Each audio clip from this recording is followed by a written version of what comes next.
Shastri is quite forceful, clear, and forthright in saying that partition was something that he didn't agree with. He didn't agree with it. In fact, a lot of people did not agree with it.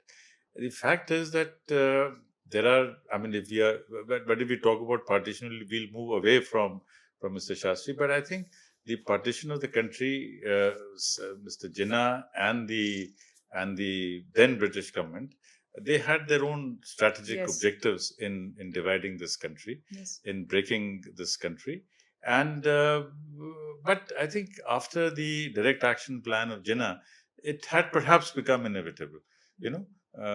And I think the Congress decision, I mean, tactically now, of course, in hindsight is the best insight into history. I think the withdrawal of the Congress from the ministries in 1939 was not a very in historical perspective was Yes. not a very sensible step, because that created a political vacuum. And in that vacuum, the Muslim League and the others who were loyal, very, very loyal to the British Empire, they occupied that space. So I think that was perhaps a tactical mistake which happened. Coming to moving on from partition and moving ahead to the as the railway minister of the Indian government, you highlight his importance as the railway minister, a minister, and what kind of railways he inherited, because it Yes, is said it because is the general myth is that the Indian Railways was very good and it was all golden the golden period. period. But the fact is, you see that Aishwarya, after the World War, in the Yes. Second World War, Yes. all of our railways, in fact, 40% of our railways had been cannibalized because tracks were required in the Middle East, in Mesopotamia, and all these places. So in Africa, they were required. So they would just pick up these tracks from India, and they would take those tracks there.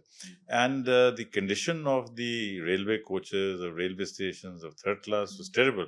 In fact, there's a little known book of Mahatma Gandhi, which I mentioned here, third Yes. class in the railways. Yes. Yes. So in fact, again, the interesting thing is that some tracts of Mahatma Gandhi have become important and other tracts are completely ignored. Like this one on, I mean, I had not known that Mahatma Gandhi had written about railways till I started researching on, but it was, Shastriji was very clear that this distinction between first class, second class, third class, all of that had to. So the entire movement towards fans in the third class compartments, waiting rooms, stations, housing for the railway employees, getting the railway employees into a consultative framework, and making up a railway board. And India was many different railways before it was integrated into one national railways.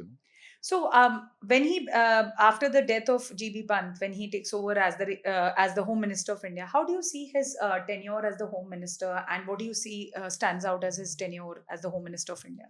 You see, first of all, one is that there was a continuity in the thought of GB Pant and his thought. Yes. See, the major thing that happened during his tenure as Home Minister was China, was India. And in fact, uh, Chavan's biographer R.D. Pradhan uses the term debacle to resurgence because 62 was a debacle. Yes. And 62 was the time when India was under tremendous crisis, a crisis of confidence. Yes. That crisis of confidence, and so going to Assam, trying to conciliate, and immediately after that, the language crisis. So it was a very critical period of India's history when he was the Home Minister. You call it That the is dangerous decade. Yeah, it is. It is. I mean, Selig Harrison called it before me, so I've just copied this thing. Yes. But the entire movement towards the Santhanam Committee, Yes. the setting up of the vigilance organization, the setting of the CBI, the movement against corruption, all that was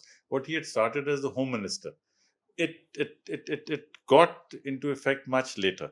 It got into effect much later. But even the BSF, in fact, I mentioned in my last column in the print that the first thought that had come to him was that we have all these state reserve police forces, state armed polices.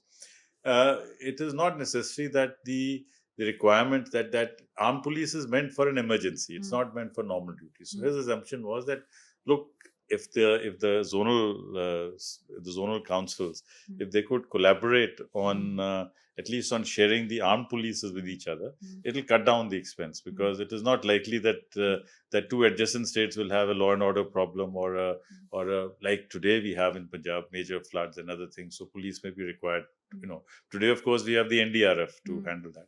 So that was the thought. So, in fact, LP Singh has written that, had he stayed longer as Home Minister, perhaps the formation of BSF or the formation of some interstate coordination in policing may have happened much earlier.